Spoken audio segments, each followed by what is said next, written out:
Hello everyone, मैं रितिका सिंह आप सभी का यूनिक साइंस एकेडमी के ऑनलाइन प्लेटफॉर्म पर हार्दिक स्वागत करती हूं।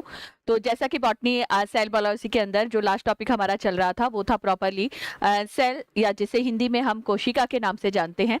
कोशिका की जब हमने बात करी तो कोशिका का इंट्रोडक्टरी पार्ट पढ़ा। कोशिका के अंदर कोशिका का जो सेल्स थ्योरी दी गई थी, यानी जो कोशिका सिद्धांत दिया गया था, वो हमने डिस्कस किया।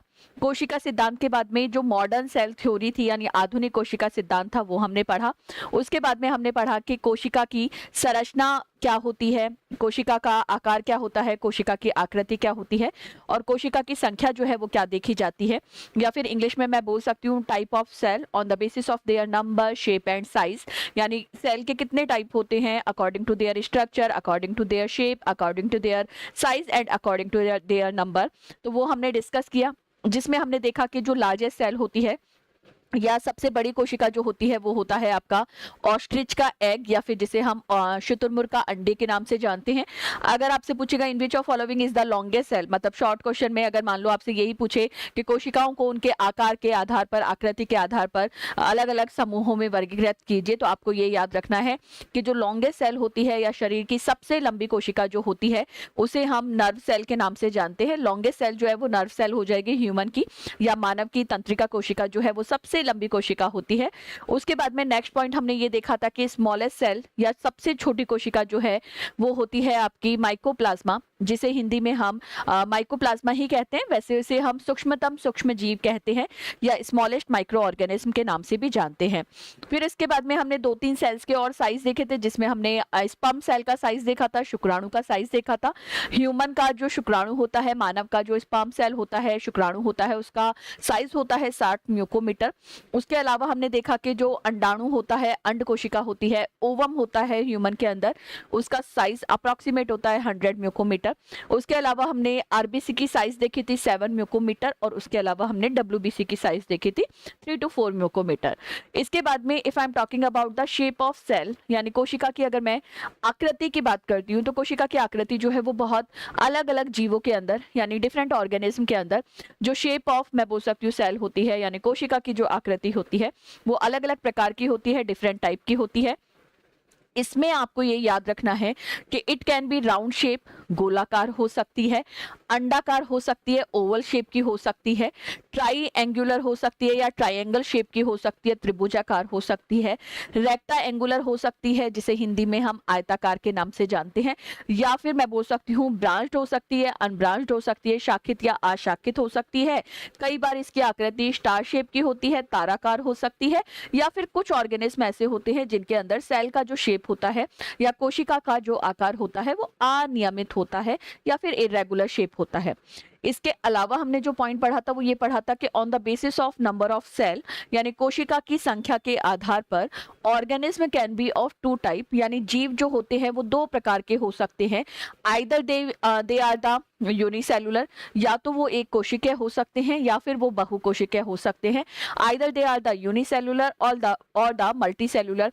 आई डोंट थिंक कि मुझे यूनिसेलुलर और मल्टीसेलुलर का दोबारा से आपको मतलब बताने की जरूरत है, पर देख लेते हैं एक बार फटाफट से। अगर मैं यूनिसेलुलर ऑर्गेनिज्म की बात करती हूँ, that if I am talking about the unicellular organism, जिन्हें हिंदी में हम एक कोशिकीय जीव के नाम से जानते हैं, तो आपको ये याद रखना है कि एक कोशिकीय जीव जो होते हैं, यूनिसेलुलर जो ऑर्गेनिज्म होते हैं, इनका बॉडी जो है वो सिंगल सेल से मिलकर बना हुआ होता है, केवल एक कोशिका से इनका शरीर निर्मित होता है।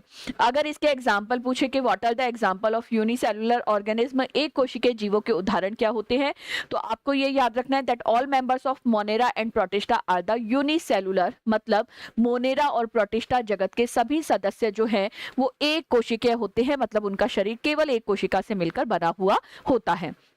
The second group on the basis of number of cell is the multicellular organism, यानी दूसरा समूह जिसमें कोशिकाओं की संख्या के आधार पर वो बहुकोशिकीय होते हैं। तो नाम से ही पता चल रहा है बहुकोशिकीय मतलब उनका जो बॉडी होगा that is made up by the more than one cell, उनका जो शरीर होगा वो एक से अधिक कोशिकाओं के द्वारा निर्मित होगा। और वहीं पर एक पॉइंट हम ये पढ़ते हैं कि if I am talking about the examples of multicellular organism, अगर मैं बहुकोशिकीय जीवों की बात करती हूँ तो बहुकोशिकीय जीव जो है वो वो बेसिकली हमारे फंजाई के मेंबर्स होते हैं, यानी कवक के सदस्य होते हैं, प्लांटी के सदस्य होते हैं, पादप जगत के सदस्य होते हैं, और जंतु जगत यानी एनिमेलिया के क्या होते हैं, सदस्य होते हैं। इतनी बात करने के बाद में नेक्स्ट जो हमने देखा वो देखा टाइप ऑफ सेल, यानी कोशिका का प्रकार, लेकिन on the basis of cellular organisation, या फिर जिसे हिंदी में कहा जाता है कोशिकीय संगठन। तो कोशिकीय संगठन के आधार पर आपको ये याद रखना है कि सेल जो है, कोशिकीय संगठन के आधार पर सेल जो है वो दो टाइप की होती है। एक को कहा जाता है प्रोकैरियोटिक सेल और दूसरी को कहा जाता है यूकैरियोटिक सेल। जो यूकैरियोटिक सेल का डायग्राम हमने लास्ट क्लास के अंदर डिस्कस कर लिया था, तो उसके अंदर मैंने आपको ये बताया था कि जो प्रोकैरियोटिक ऑर्गेनिज्म होते हैं, यानी प्रोकैरियोटिक जो जीव होते हैं, इनके अंदर जो केंद्रक पाया जाता है, इनके अंदर जो न्यूक्लियस पाया जाता है, that is of primitive type, यानी लेस डेवलप्ड होता है, कम विकसित होता है, आद्य प्रकार का होता है। दूसरे की अगर मैं बात करती हूँ, जिसे हम यूकैरियोटिक ऑर्गेनिज्म या यूकैरियोटिक सेल के नाम से जानते हैं, तो यूकैरियोटिक सेल के अंदर वेल डेवलप्ड न्यूक्लियस या सुविकसित केंद्रक जो है वो उपस्थित होता है। अब बात यहाँ पर ये आती है कि सुविकसित केंद्रक का मतलब क्या है। आपको ये याद रखना है, जब आप न्यूक्लियस को देखोगे, when you see the nucleus, जब आप केंद्रक को देखोगे तो आपको एक वेल डिफाइंड स्ट्रक्चर जो है न्यूक्लियस की दिखेगी, यानी केंद्रक की एक बहुत ही अच्छी सुंदर सी सुविकसित संरचना अगर आपको कोशिका के अंदर दिखाई दे रही है। कोशिका को देखकर आप आइडेंटिफाई कर सकते हो द प्लेस ऑफ न्यूक्लियस, केंद्रक के स्थान को अगर आप पहचान सकते हो, आपको प्रॉपरली न्यूक्लियस एक जगह पर दिखाई दे रहा है, तो this type of nucleus is known as the well developed nucleus, यानी इस प्रकार के केंद्रक को सुविकसित केंद्रक जो है वो कहा जाता है। And the well developed nucleus is the feature of eukaryotic cell, मतलब सुविकसित केंद्रक जो है वो हमारी यूकैरियोटिक कोशिकाओं के अंदर क्या होता है, उपस्थित होता है।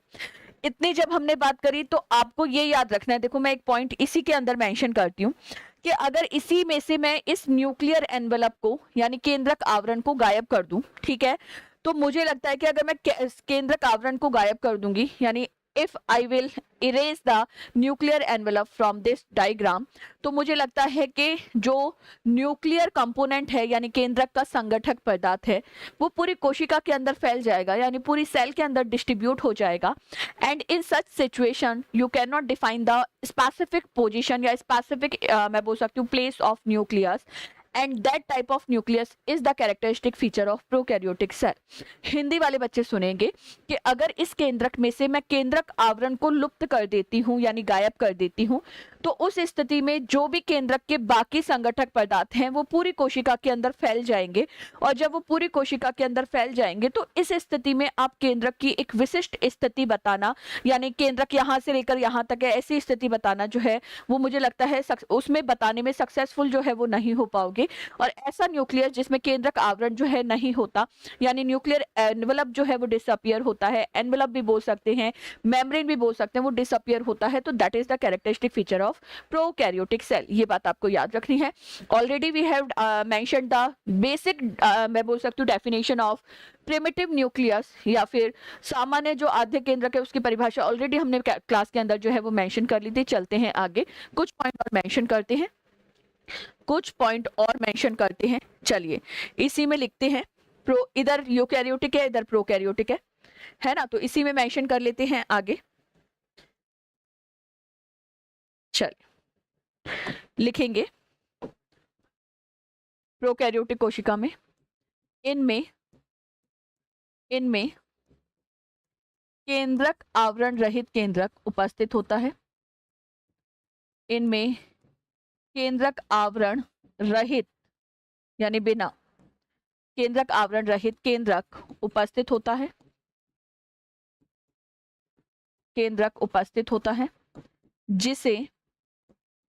जिसे केंद्रकाभ न्यूक्लियोइड इंग्लिश में कहते हैं, जिसे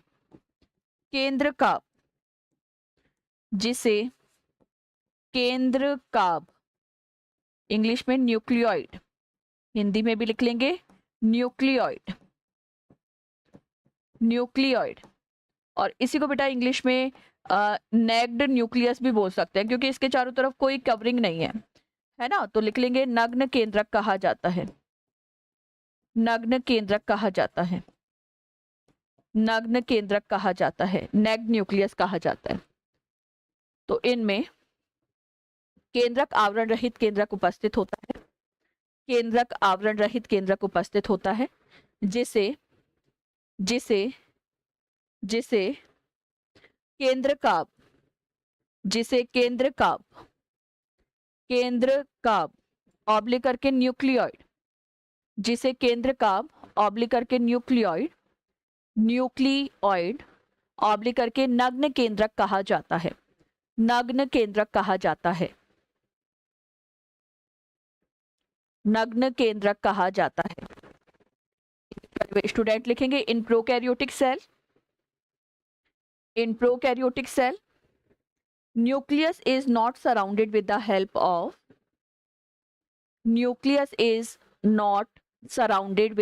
of nuclear envelope and this type of nucleus known as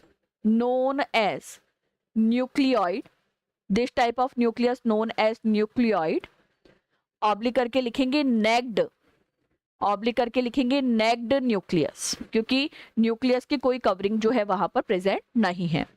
चलिए लिखेंगे यूकैरियोटिक कोशिकाओं में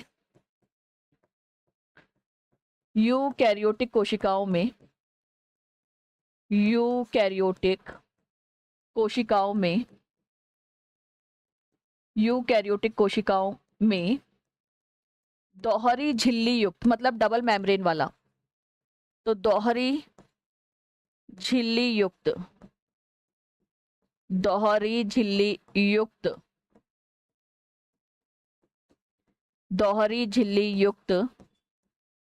केंद्रक आवरण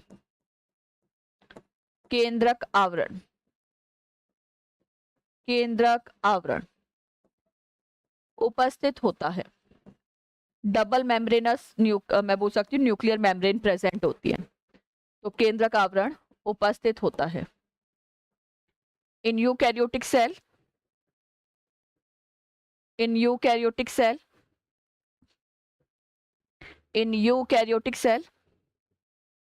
double membranous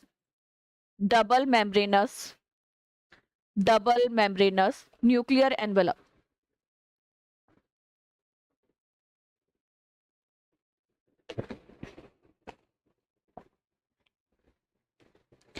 double membranous nuclear envelope oblique करके मेम्ब्रेन भी लिख लेंगे।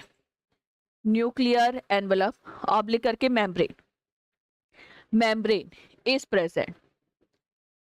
डबल मेम्ब्रेनस मैं बोल सकती हूँ न्यूक्लियर एनवेलप या मेम्ब्रेन प्रेजेंट होती है। चलते हैं आगे, नेक्स्ट पॉइंट लिखेंगे। अब प्रोकैरियोटिक सेल का नेक्स्ट पॉइंट लिखेंगे। इनका संगठन, न्यूक्लियस की तो बात कर ली, अब नेक्स्ट पॉइंट लिखेंगे। इनका संगठन सरल प्रकार का होता है। इनका संगठन सरल प्रकार का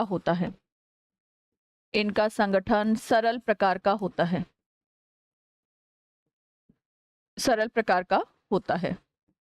प्रोकैरियोटिक सेल का जो कंपोजिशन होता है वो सिंपल टाइप का होता है, ठीक है। और इनका संगठन जो है अगर उधर सरल है तो यहाँ जटिल होगा, जटिल प्रकार का कॉम्प्लेक्स टाइप का कंपोजिशन होता है, ठीक है।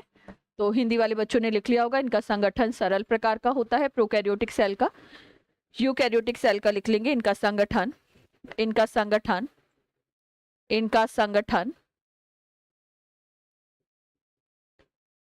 जटिल प्रकार का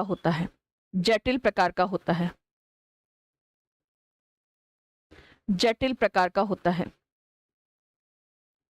ठीक है। चलिए ये पॉइंट मेंशन कर लिया। इंग्लिश वाले बच्चे लिखेंगे their composition is of simple type.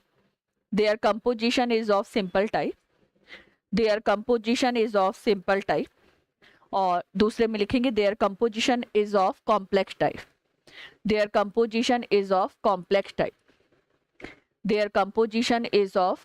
Type. ठीक है। नेक्स्ट पॉइंट लिखेंगे ये कोशिकाएं आकार में कैसी होंगी? छोटी होंगी। ये कोशिकाएं आकार में छोटी होती हैं, तो ऑब्वियसली ये वाली कोशिकाएं आकार में कैसी होंगी? बड़ी होंगी। तो आकार में बड़ी होती है। अगर एक छोटी है तो दूसरी बड़ी। कंपैरेटिवली पढ़ने का रीजन ये है ताकि एक का अगर पॉइंट आपको याद रहेगा तो मुझे उम्मीद है दूसरे का भी याद रह जाएगा, है ना। तो लिख लेंगे ये कोशिकाएं आकार में छोटी होती हैं, ये कोशिकाएं आकार में छोटी होती हैं। और इस वाले में लिखेंगे यूकैरियोटिक में, ये कोशिकाएं आकार में बड़ी होती हैं, ये कोशिकाएं आकार में बड़ी होती हैं, आकार में बड़ी होती हैं। चलिए नेक्स्ट पॉइंट लिखेंगे, इन कोशिकाओं में, इन कोशिकाओं में झिल्लीबद्ध कोशिका,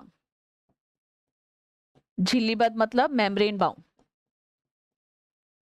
इन कोशिकाओं में झिल्लीबद्ध कोशिका मतलब किसी झिल्ली से ढके कोशिका, झिल्लीबद्ध कोशिका इंग्लिश में कहते हैं membrane bound organelle, membrane bound organelle, membrane bound organelle, membrane bound organelle. अब मेम्ब्रेन बाउंड ऑर्गेनल का एग्जाम्पल क्या है वो देखते हैं।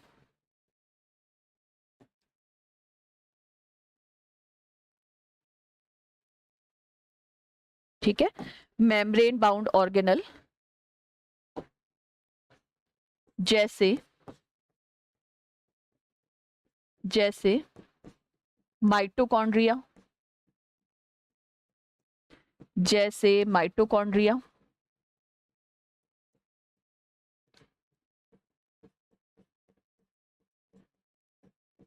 गोल्जी काय, गोल्जी काय, गोल्जी काय मतलब गोल्जी बॉडी, गोल्जी काय मतलब गोल्जी बॉडी कोमा लगा के अंतः प्रदवी जालिका, अंतः प्रदवी जालिका, अंतः प्रदवी जालिका इंग्लिश में कहते हैं एंडोप्लाज्मिक रेटिक्यूलम, अनुपस्थित होते हैं, अनुपस्थित होते हैं मतलब जो भी ऑर्गेनल होंगे membrane bound, membrane bound organelle का एग्जांपल होता है आपका माइटोकॉन्ड्रिया, माइटोकॉन्ड्रिया के बाहर कवरिंग होती है ना। उसके अलावा हमारा गोल्जी एपरेटस, उसके अलावा हमारा लाइसोसोम भी आ जाएगा, अंतःप्रदवी जालिका या एंडोप्लाज्मिक रेटिकुलम भी आ जाएगी।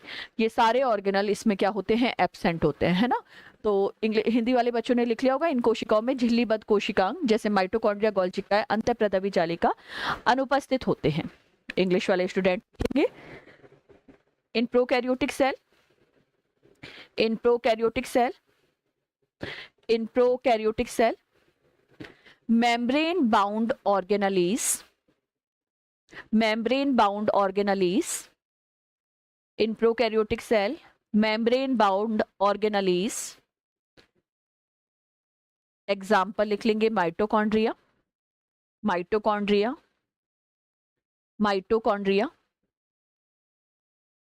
Golgi body, Golgi body, endoplasmic reticulum, ER short में बोलते हैं, endoplasmic reticulum ER, etc etcetera, etc is absent, etc is absent.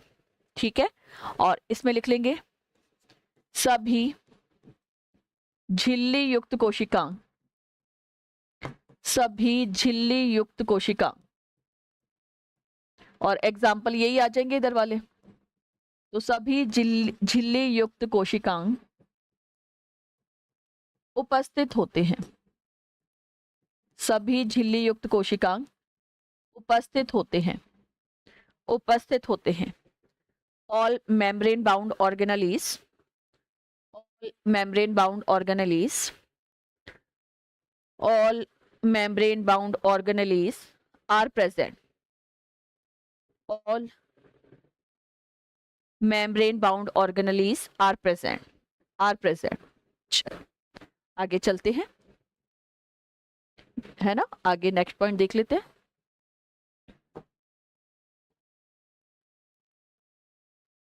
Next point लिखेंगे, इनमें तारक काय सेंट्रियोल अनुपस्थित होता है। इनमें तारक काय अनुपस्थित होता है। एक जगह अगर एब्सेंट है तो दूसरी जगह प्रेजेंट हो जाएगा। उपस्थित होता है तारक काय। तारक काय यहाँ पर उपस्थित होता है। यूकैरियोटिक सेल में सेंट्रियोल प्रेजेंट होता है, प्रोकैरियोटिक सेल में सेंट्रियोल जो है वो एब्सेंट होता है। तो लिख लेंगे centriole is absent, centriole is absent, centriole is absent, और सेकंड में लिख लेंगे सेंट्रियोल इज प्रेजेंट। यूकैरियोटिक जो सेल होती है, यूकैरियोटिक जो सेल होती है वहां पर सेंट्रियोल जो है वो प्रेजेंट होता है यूकैरियोटिक में, और प्रोकैरियोटिक में क्या होता है, एब्सेंट होता है। प्रोकैरियोटिक में क्या होता है, एब्सेंट होता है। प्रोकैरियोटिक सेल में जो सेंट्रियोल है वो एब्सेंट होता है। चलते हैं आगे, नेक्स्ट पॉइंट लिखेंगे। नेक्स्ट पॉइंट लिखेंगे,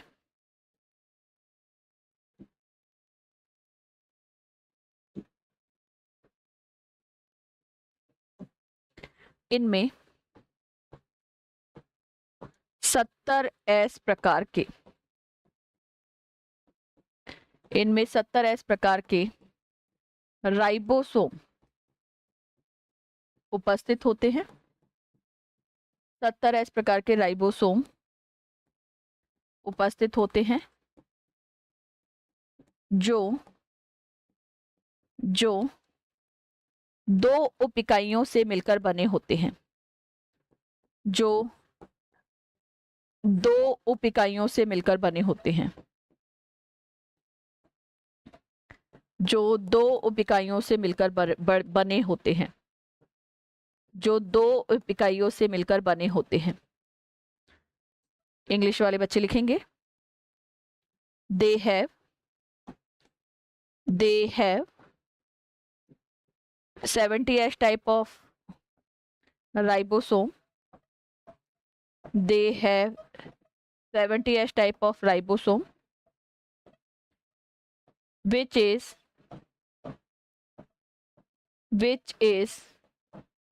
made up by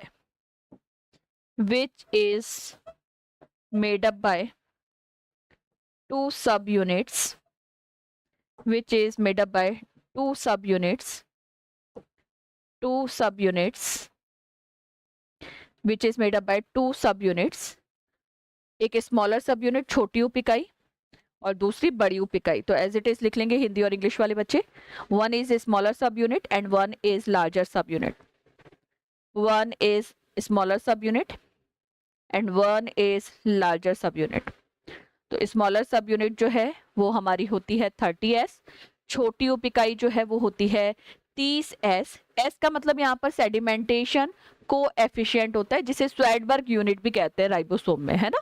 तो वो जब हम राइबोसोम पढ़ेंगे आगे डिटेल में तब वहां पर मेंशन करेंगे। अभी तो फिलहाल हमारा टॉपिक ही टाइप ऑफ सेल चल रहा है, तो यहाँ पर राइबोसोम को डिटेल में पढ़ना is not a necessary thing, but when we will discuss the ribosome, जब हम राइबोसोम के बारे में पढ़ेंगे तब ये एस क्या है, यूनिट्स क्या है, वो ज्यादा डिटेल में पढ़ेंगे। अभी केवल इतना लिखना है ना। तो छोटी सब यूनिट, छोटी जो उप इकाई होती है, स्मॉलर सब यूनिट जो होती है वो 30S होती है, और जो लार्जर सब यूनिट होती है दैट इज 50S। आपको इसको जोड़कर ये नहीं करना कि मैम ये तो 80S हो गया, 70S लिखवाया है।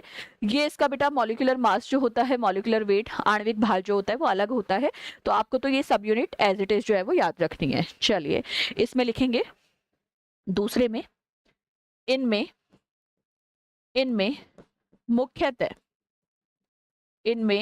मुख्यतः 80S प्रकार के राइबोसोम, 80S प्रकार के राइबोसोम उपस्थित होते हैं। 80S प्रकार के राइबोसोम उपस्थित होते हैं। इनमें मुख्यतः 80S प्रकार के राइबोसोम उपस्थित होते हैं, जो दो उप इकाइयों से मिलकर बनते हैं, जो दो उप इकाइयों से मिलकर बनते हैं। सेम लिख देंगे, एक छोटी इकाई और एक बड़ी इकाई, एक छोटी उप इकाई और एक बड़ी उप इकाई। छोटी उप इकाई हो जाएगी 40S छोटी उप इकाई यानी स्मॉलर सब यूनिट हो जाएगी 40s, जैसे वहां लिखा है सेम यहाँ पर लिखना है ना। तो छोटी जो सब यूनिट है वो हो जाएगी आपकी 40s और जो बड़ी सब यूनिट है वो हो जाएगी 60s। इसका भी टोटल करोगे तो 100 आएगा, बट उसमें आपको कंफ्यूज होने की जरूरत नहीं है। ये 80s टाइप ऑफ राइबोसोम है जो 2 सब यूनिट से मिलकर बना होता है, the 48s and the 60s, यानी 40s और 60s मिलकर 80s राइबोसोम जो है वो बनता है, and that is present in the eukaryotic cell. मतलब ये 80s प्रकार का राइबोसोम जो है वो आपका कहाँ पर उपस्थित होता है, यूकैरियोटिक सेल में। अगर प्रोकैरियोटिक सेल में पूछेगा तो 70s टाइप का। ठीक है, इतनी बात लिख लेंगे एक बार और फिर चलेंगे आगे। इतनी बात लिखेंगे और फिर चलेंगे आगे।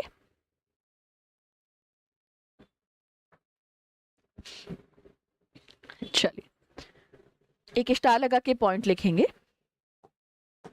स्टार लगा के एक पॉइंट मेंशन करेंगे।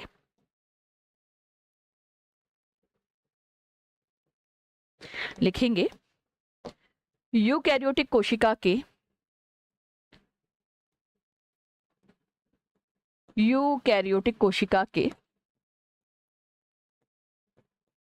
कुछ विशिष्ट कोशिकांगों,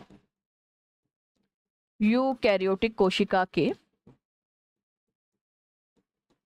कुछ विशिष्ट कोशिकांगों, यूकैरियोटिक कोशिका के कुछ विशिष्ट कोशिकांगों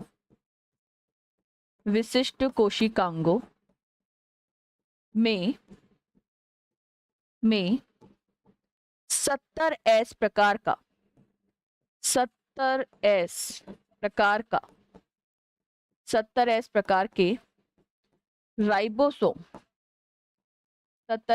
के राइबोसोम उपस्थित होते हैं।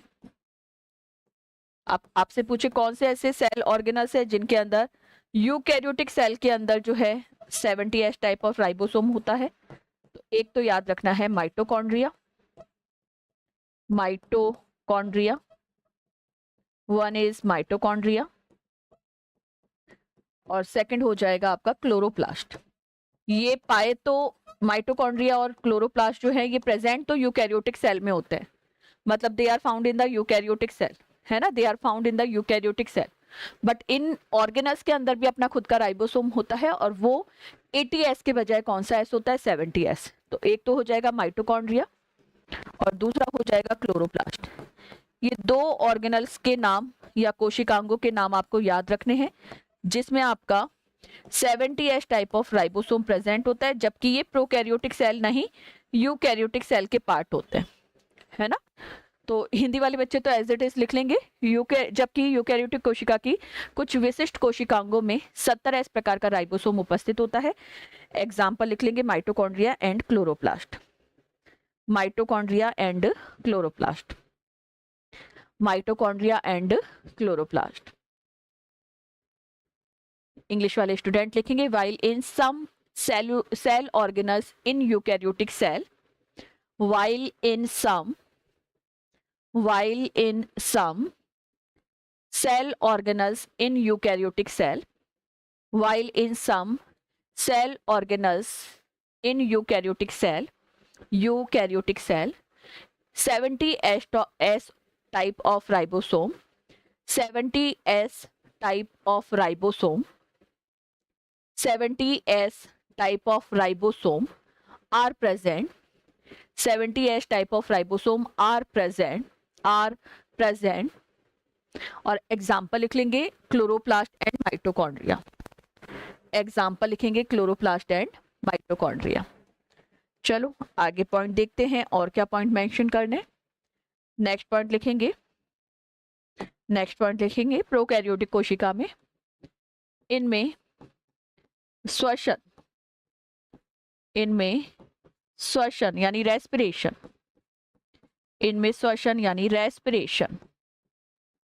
मीजोसोम की सहायता से होता है।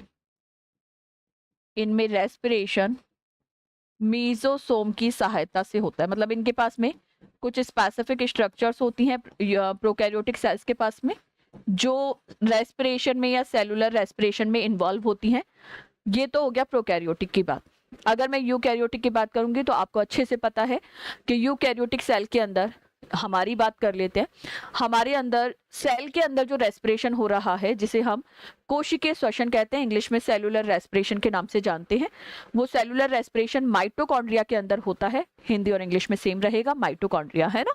तो लिख लेंगे इनमें श्वसन मीजोसोम में संपन्न होता है, और इसमें लिख लेंगे इनमें श्वसन यूकैरियोटिक सेल की बात कर रहे हैं, माइटोकॉन्ड्रिया में संपन्न होता है, माइटोकॉन्ड्रिया में संपन्न होता है। इनमें श्वसन माइटोकॉन्ड्रिया में संपन्न होता है, माइटोकॉन्ड्रिया में संपन्न होता है। किस्मत अगर हमारी अच्छी रही तो हो सकता है क्वेश्चन आपको देखने को यही मिल जाएगा कि प्रोकैरियोटिक और यूकैरियोटिक कोशिका में क्या अंतर होता है, विस्तार पूर्वक बताइए। यानी write the detailed account of differences present between the prokaryotic and eukaryotic cell. तो जिस तरीके से हम लिख रहे हैं एज इट इज आपको लिखना है। दूसरी बात, when we talk about the biology, जब हम जीव विज्ञान की बात करते हैं, either if I am talking about the botany और द जूलॉजी, चाहे मैं बॉटनी की बात करूं चाहे मैं जूलॉजी की बात करूं, आपको अपने आंसर में पेजेस भरने की नीड नहीं होती। यानी बहुत सारे पेज भरेंगे तो ही हमें नंबर मिलेगा, ऐसा नहीं होता। आप short and sweet flow chart का यूज करके, टेबल का यूज करके अगर आप अपना एप्रोप्रिएट आंसर लिख रहे हैं, चाहे पेजेस कम हो तो भी आपको नंबर जो है वो पूरे मिल जाते हैं ना। ऐसा नहीं है कि पेजेस भरेंगे तो ही नंबर मिलेंगे। आप शॉर्ट एंड स्वीट फॉर्म में भी अगर अपना आंसर लिख रहे हैं और आंसर के जितने इंपॉर्टेंट पॉइंट आपसे पूछे गए हैं अगर वो सारे मेंशन आप लोग कर रहे हो तो आपको शॉर्ट एंड स्वीट आंसर के भी बहुत अच्छे नंबर जो है वो मिल जाएंगे। तो ये चीज आपको फिक्स रखनी है। बायोलॉजी के अंदर जितने फ्लो चार्ट का यूज कर सकते हो करो, बायोलॉजी के अंदर जितनी टेबल्स बना सकते हो वो बनाओ, टेबुलर फॉर्म में डिटेल बताओ, और वो कहीं ना कहीं जो आपका कॉपी चेक करने वाले जो भी आपके टीचर्स होते हैं, एग्जामिनर्स होते हैं, उनके लिए भी आसान होता है। आपके आंसर को देखकर, आपके आंसर्स की हेडिंग्स को देखकर उन्हें पता चल जाएगा कि इस क्वेश्चन के आंसर के अंदर क्या क्या चीजें लिखी हुई है। एक एक लाइन को पढ़ना इज नॉट पॉसिबल और कोई भी नहीं पढ़ता। तो उस सिचुएशन में अगर हेडिंग्स वगैरह को अच्छे से देख लेंगे और लगेगा कि हाँ हेडिंग सही है, सारी हेडिंग सही है, तो वो अंदाज लगा लेंगे कि इसके अंदर जो मटेरियल लिखा हुआ है वो भी सही है। तो ये चीज आपको करना है, अट्रैक्टिव हेडिंग्स का यूज करना है, टेबल्स का यूज करना है, फ्लो चार्ट्स का यूज करना है, और आपका कहीं ना कहीं शॉर्ट एंड स्वीट आंसर भी बहुत अच्छे मार्क्स जो है वो आपको दिलवाएगा, है ना। तो प्रोकैरियोटिक और यूकैरियोटिक के अंदर अगर डिफरेंस पूछता है तो इस तरीके से टेबल बना के ही आपको एक्सप्लेन करना है। चलिए नेक्स्ट पॉइंट लिखेंगे। अच्छा, इंग्लिश वाले बच्चे लिखेंगे respiration occur with the help of, prokaryotic cell में लिखेंगे respiration occur with the help of, respiration occur with the help of, respiration occur with the help of, respiration occur with the help of mesosome,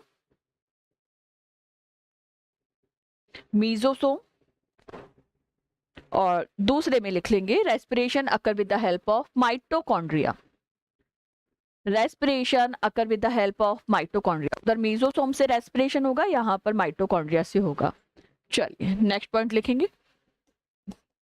इनमें वृत्ताकार DNA, इनमें वृत्ताकार DNA, वृत्ताकार को English में कहते हैं सर्कुलर डीएनए उपस्थित होता है।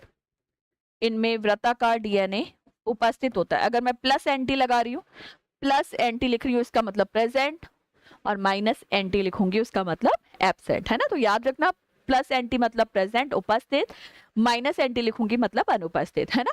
तो इनमें वृत्ताकार डीएनए उपस्थित होता है, वृत्ताकार डीएनए उपस्थित होता है। They have circular DNA, they have circular DNA, they have circular DNA.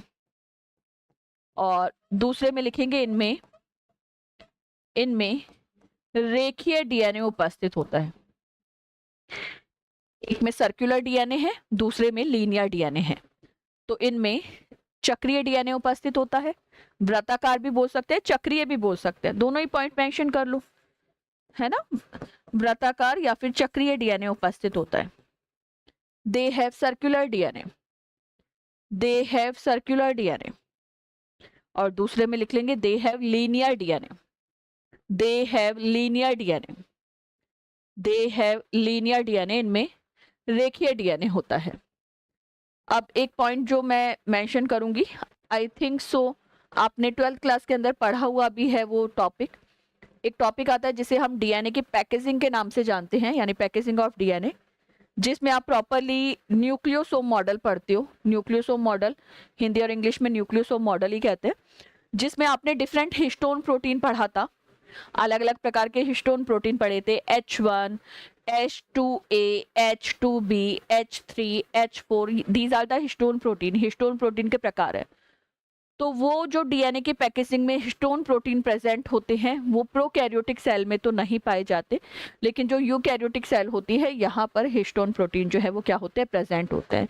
तो लिख लेंगे इनमें हिस्टोन प्रोटीन का, इनमें हिस्टोन प्रोटीन का अभाव होता है। इनमें हिस्टोन प्रोटीन का अभाव होता है, मतलब अभाव मतलब एब्सेंट होते हैं। इनमें हिस्टोन प्रोटीन का अभाव होता है। Histone proteins are absent. English वाले बच्चे डायरेक्ट लिखेंगे histone proteins are absent. Histone proteins are absent. Histone proteins are absent. Histone proteins are absent. मैंने बोला एक जगह एब्सेंट है तो दूसरी जगह प्रेजेंट होगा। एक जगह अगर एब्सेंट है तो दूसरी जगह प्रेजेंट होगा। तो लिख लेंगे इनमें हिस्टोन प्रोटीन उपस्थित होते हैं। इनमें हिस्टोन प्रोटीन उपस्थित होते हैं।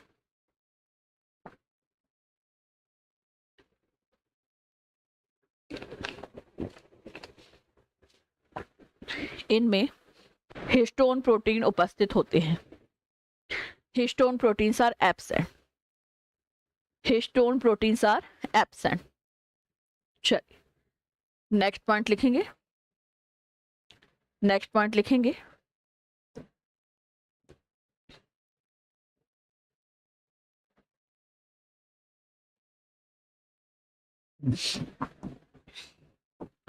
इनमें कशाभिकाओं, इनमें कशाभिका, कशाभिका मतलब फ्लैजेला। क्या होता है फ्लैजेला वो मैं बताऊंगी, डोंट वरी, है ना। एक बार लिखेंगे इनमें कशाभिका, इनमें कशाभिकाओं में, इनमें कशाभिकाओं में 9+2, 9+2 संरचना, 9+2 संरचना अनुपस्थित होती है। 9+2 संरचना अनुपस्थित होती है। 9+2 अरेंजमेंट कहते हैं, वो इसके अंदर फ्लैजिला के अंदर एब्सेंट होता है। तो 9+2 संरचना अनुपस्थित होती है। नेक्स्ट इसमें लिखेंगे यूकैरियोटिक कोशिका में, इनमें उपस्थित, इनमें उपस्थित कशाभिकाओं में, इनमें उपस्थित कशाभिकाओं में, कशाभिकाओं में 9+2 संरचना, 9+2 संरचना उपस्थित होती है। 9+2 संरचना उपस्थित होती है। एक बार इंग्लिश और हिंदी वाले बच्चे लिखेंगे, फिर मैं इसको एक्सप्लेन करूंगी। एक बार लिखेंगे जल्दी से। इसमें तो लिख लेंगे कशाभिकाओं में 9+2 संरचना अनुपस्थित होती है, उधर लिख लेंगे 9+2 संरचना उपस्थित होती है। इंग्लिश वाले बच्चे लिखेंगे 9+2 अरेंजमेंट, 9+2 अरेंजमेंट ऑब्लिक करके structure, 9+2 arrangement, 9+2 arrangement is absent, 9+2 arrangement is absent in flagella, 9+2 arrangement is absent in flagella. यहाँ पर अपोजिट लिख देंगे, एब्सेंट की जगह प्रेजेंट। तो 9+2 अरेंजमेंट ऑब्लिक करके structure is present in, is present in flagella, is present in flagella, is present in flagella. 9+2 structure oblique करके arrangement is present in flagella. अब पहली बात तो फ्लैजेला क्या होता है, वैसे तो आई होप सो थोड़ा सा आपको ध्यान होगा, मैंने बोला था, फिर भी अगर ध्यान नहीं है तो कोई दिक्कत वाली बात नहीं है, क्लास में आप जुड़े हैं तो आपको हर चीज जो है वो समझाई जाएगी। ऐसा नहीं है कि ये मान के चलेंगे कि नहीं तुम्हें तो सब कुछ आता है हम नहीं बताएंगे, ऐसा कुछ नहीं होगा। सारे पॉइंट जो है वो क्लियर करे जाएंगे, एक बार इधर ध्यान देंगे। देखो, मैं तुम्हें एक बात बताना चाहूंगी कि अगर मैं प्रोकैरियोटिक सेल के सबसे बेस्ट एग्जाम्पल की बात करती हूँ, यानी if I am talking about the best example of prokaryotic cell, that is the Monera kingdom या मोनेरा जगत।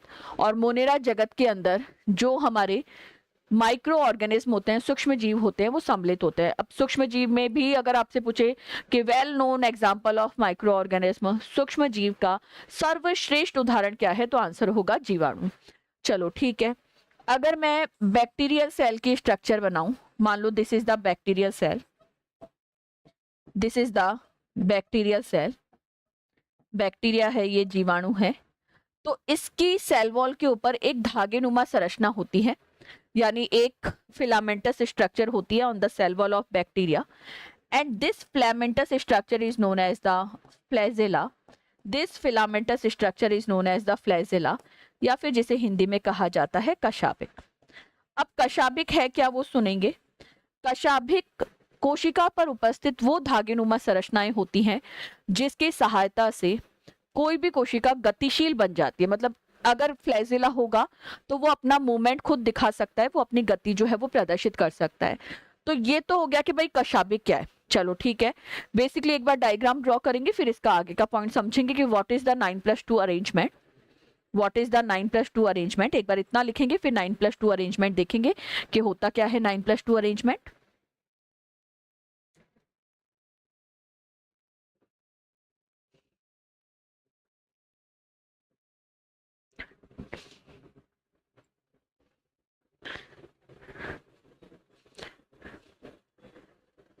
इसमें फ्लैजिला के नीचे इसका फंक्शन भी लिख लेंगे यहीं पर ताकि याद रह जाए। Flagella help in motility, flagella help in motility, motility मतलब गति, गतिशीलता में सहायक, गतिशीलता में सहायक, गतिशीलता में सहायक। अब एक बात तो ये दिख रही है आपको, फ्लैजिला यहाँ भी होगा, फ्लैजिला वहां भी होगा, मतलब दोनों जगह फ्लैजिला होते हैं। तो वहां पर भी सेल जो होगी, चाहे वो हमारी प्लांट सेल हो चाहे एनिमल सेल हो, बेसिकली मैं प्लांट सेल का बेस्ट एग्जांपल यहाँ पर देना चाहूंगी कि उनके पास में फ्लैजिला ज्यादा होते हैं। फ्लैजिला अगर होंगे तो जब सिंपल ये समझना कि दिस इज द फ्लैजिला, ये पेन जो है हमारा ये फ्लैजिला है। अगर मैं इसको कट करती हूँ, अगर मैं इस पेन को कट करती हूँ, ठीक है, राउंड शेप का है ऑब्वियसली, गोलाकार है, और जब मैं इसको कट करती हूँ तो मुझे इसके अंदर ऐसी ट्यूबुलर स्ट्रक्चर दिखेगी या गोलाकार संरचना दिखेगी।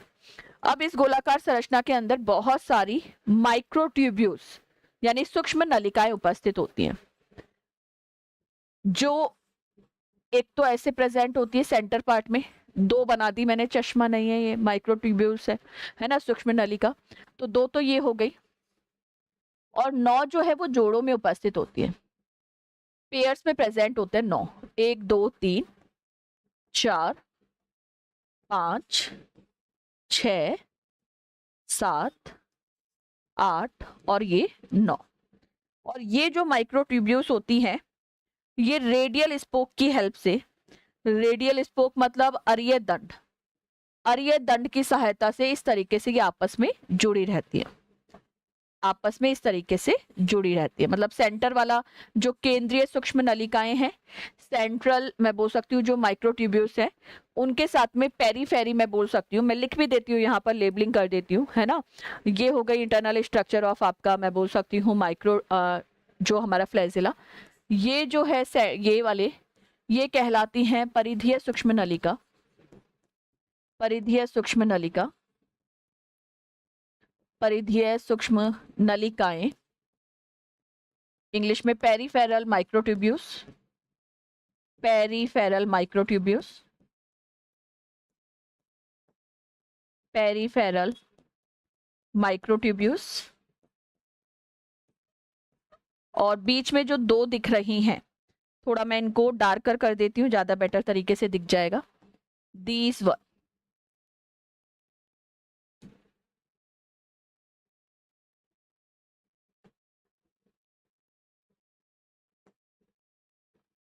ठीक है।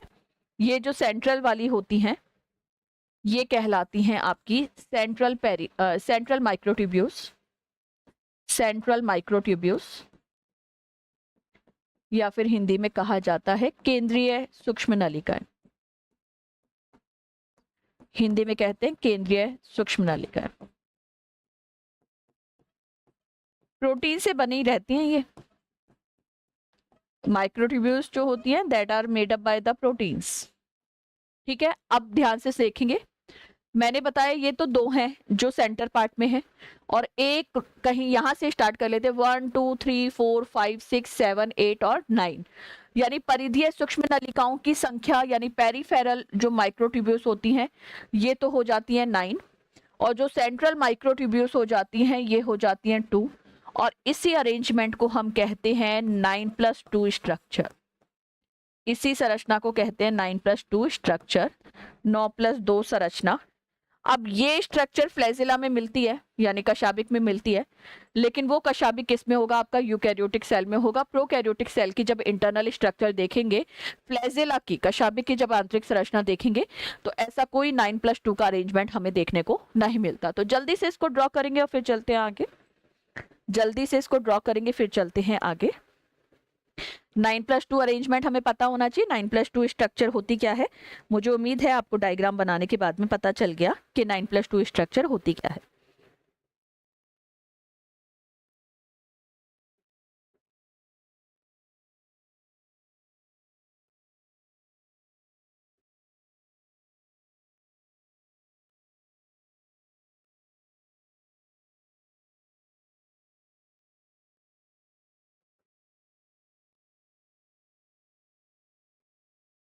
डायग्राम ड्रॉ करेंगे फिर चलते हैं आगे।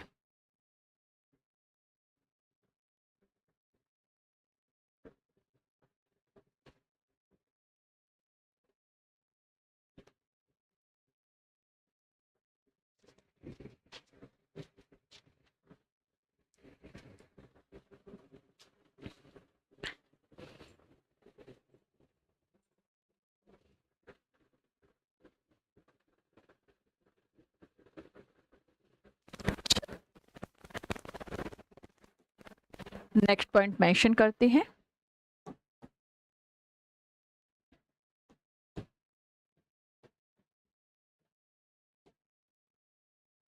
अब न्यूरॉन सेल्स बनती कैसे हैं वो देख लेते हैं, है ना। तो लिखेंगे इन कोशिकाओं में सरल प्रकार का विभाजन पाया जाता है। सरल प्रकार का विभाजन पाया जाता है। इन कोशिकाओं में सरल प्रकार का विभाजन पाया जाता है, जैसे जैसे द्विविभाजन। जैसे द्विविभाजन। द्विविभाजन का मतलब क्या है? One cell get divided into two, यानी एक सेल जो है वो टूटेगी, टूटकर दो सेल का फॉर्मेशन कर देगी, दो कोशिकाओं का निर्माण कर देगी। इसी को हम बाइनरी फिजन कहते हैं इंग्लिश में। हिंदी में कहा जाता है द्विविभाजन। सिंपल मतलब है ये एक सेल है, वन सेल है, it get divided into two cell. One cell get divided into two cell, है ना। तो इसी को बाइनरी फिजन या द्विविभाजन के नाम से जानते हैं। तो इनमें सरल प्रकार का विभाजन पाया जाता है। इन कोशिकाओं में सरल प्रकार का विभाजन पाया जाता है, डैश करके लिख लेंगे द्विविभाजन। द्विविभाजन इंग्लिश वाले स्टूडेंट लिखेंगे in this type of cell, in this type of cell, in this type of cell simple type of division, in this type of cell simple type of division, simple type of division is present, simple type of division is present, present dash करके लिख लेंगे binary fission. और binary fission का मतलब क्या है? One cell get divided into two, एक कोशिका बटकर दो कोशिकाओं का क्या कर रही है? निर्माण कर रही है ना। एक कोशिका बटकर दो कोशिकाओं का निर्माण कर रही है। यूकैरियोटिक सेल लिखेंगे इनमें या इन कोशिकाओं में, इन कोशिकाओं में समसूत्री तथा अर्धसूत्री विभाजन, माइटोसिस और मियोसिस, समसूत्री तथा इन कोशिकाओं में समसूत्री तथा अर्धसूत्री विभाजन, समसूत्री तथा अर्धसूत्री विभाजन उपस्थित होता है। अर्धसूत्री विभाजन उपस्थित होता है। इंग्लिश वाले स्टूडेंट लिखेंगे in this type of cell, in this type of cell meiosis and mitosis is present. Meiosis and mitosis is present. Meiosis and mitosis is present. Meiosis and mitosis is present. और last point लिख लेंगे, इन कोशिकाओं में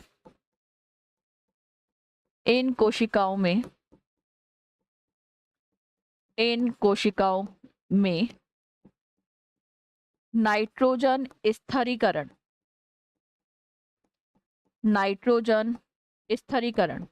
यानी nitrogen fixation की क्षमता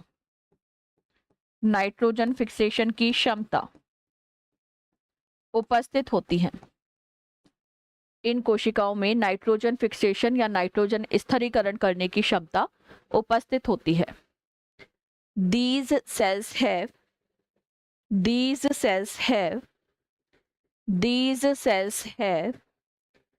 ability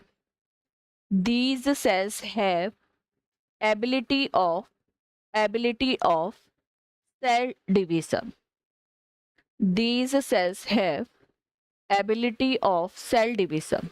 Ability of cell division मतलब ये सेल डिवीजन करेंगे, माइटोसिस और मियोसिस करेंगे, and also have the these cells have ability of nitrogen fixation.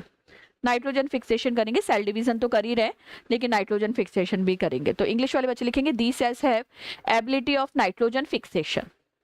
Ability of nitrogen fixation, nitrogen fixation मतलब नाइट्रोजन को फिक्स कर सकते हैं, नाइट्रोजन फिक्सेशन।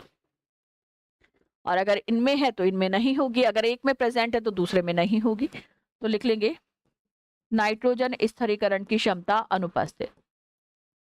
नाइट्रोजन स्थिरीकरण, नाइट्रोजन स्थिरीकरण की क्षमता, नाइट्रोजन स्थिरीकरण करने की क्षमता अनुपस्थित होती है। नाइट्रोजन स्थिरीकरण करने की क्षमता अनुपस्थित होती है।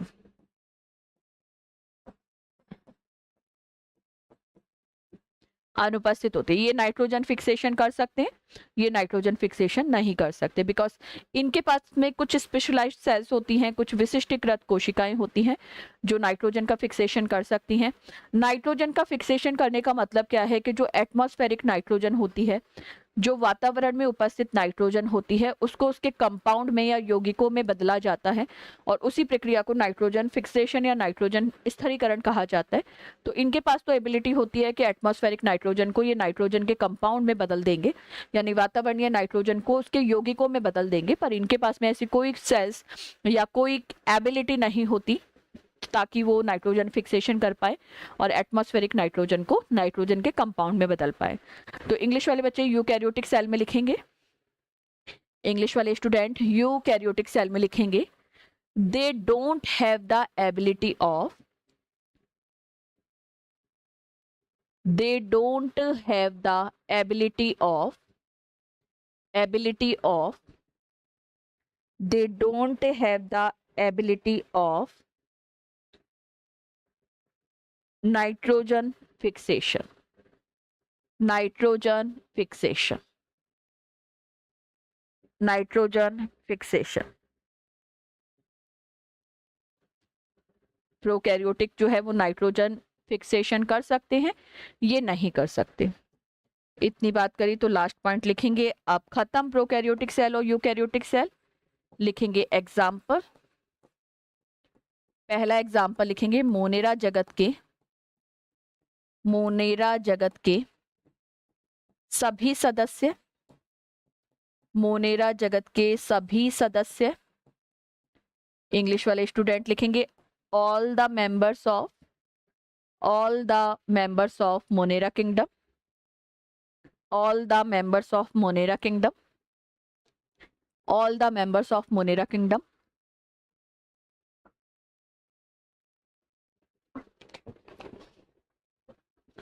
All the members of Monera kingdom. मैंने बोला था मोनेरा में सारे माइक्रो ऑर्गेनिज्म आ जाते हैं, तो लिखेंगे सूक्ष्म जीव, सूक्ष्म जीव, इंग्लिश वाले स्टूडेंट लिखेंगे माइक्रो ऑर्गेनिज्म, सूक्ष्म जीव ऑब्लिक करके माइक्रो ऑर्गेनिज्म, सूक्ष्म जीव ऑब्लिक करके माइक्रो ऑर्गेनिज्म। एक मैंने आपको स्मॉलेस्ट माइक्रो ऑर्गेनिज्म बताया था, स्मॉलेस्ट माइक्रो ऑर्गेनिज्म, और सबसे छोटी कोशिका भी था, वो स्मॉलेस्ट सेल भी था, जिसका नाम है माइकोप्लाज्मा, माइकोप्लाज्मा, माइकोप्लाज्मा। और फिर लिखेंगे नील हरी शैवाल, नील हरी शैवाल, और इस नील हरी शैवाल को ही कहा जाता है साइनोबैक्टीरियम, नील हरी शैवाल, या फिर इसी को साइनोबैक्टीरिया भी कहते हैं। इंग्लिश वाले स्टूडेंट लिखेंगे blue green algae, blue green algae, और ब्लू ग्रीन एल्गी को ही कहा जाता है साइनोबैक्टीरिया। तो these are the examples of prokaryotic cell. ये सभी हमारे प्रोकैरियोटिक कोशिका के क्या है, उदाहरण है। प्रोकैरियोटिक सेल के एग्जाम्पल देख लिए तो यूकैरियोटिक सेल के भी देख लेते हैं। प्रोकैरियोटिक सेल के एग्जाम्पल देख लिए तो यूकैरियोटिक सेल के एग्जाम्पल भी लिख लेते हैं, यूकैरियोटिक सेल के भी एग्जाम्पल लिख लेते हैं। लिखेंगे प्रोटिस्टा जगत के सभी सदस्य, प्रोटिस्टा जगत के सभी सदस्य, प्रोटिस्टा जगत के सभी सदस्य, all the members of Protista kingdom, Fungi kingdom, Fungi kingdom, Plantae kingdom, Fungi kingdom, Plantae kingdom, and animal kingdom, and animal kingdom, and animal kingdom. All the members of Protista kingdom, Fungi kingdom, Plantae kingdom and Animalia kingdom, Plantae kingdom and Animalia kingdom, Plantae kingdom and Animalia kingdom. और यहीं पर आपका topic prokaryotic cell and eukaryotic cell, यानी जो हमारी prokaryotic कोशिका और eukaryotic कोशिका टॉपिक था वो पूरा होता है। हो सकता है मैंने बोला था क्वेश्चन यही आ जाए कि write the differences between the prokaryotic cell and eukaryotic cell, यानी प्रोकैरियोटिक कोशिका और यूकैरियोटिक कोशिका में अंतर को विस्तार पूर्वक बताइए। तो आपको इस तरीके से मेंशन करके और सारा आंसर जो है वो अपना देना है। अब जो नेक्स्ट टॉपिक हमें पढ़ना है वो पढ़ना है कि यूकैरियोटिक सेल में हम दो स्पेसिफिक सेल पढ़ते हैं, one is the plant cell and the second one is the animal cell. यानी यूकैरियोटिक कोशिका में दो मुख्य कोशिकाएं हम पढ़ते हैं, जिसमें एक तो पादप कोशिका आ जाती है और दूसरी हमारी जंतु कोशिका आ जाती है। इनमें अंतर क्या होता है, इनके क्या कैरेक्टरिस्टिक फीचर होते हैं, इनके क्या लक्षण होते हैं, वो पढ़ेंगे हम नेक्स्ट क्लास के अंदर। अभी के लिए इतना ही। Thank you so much.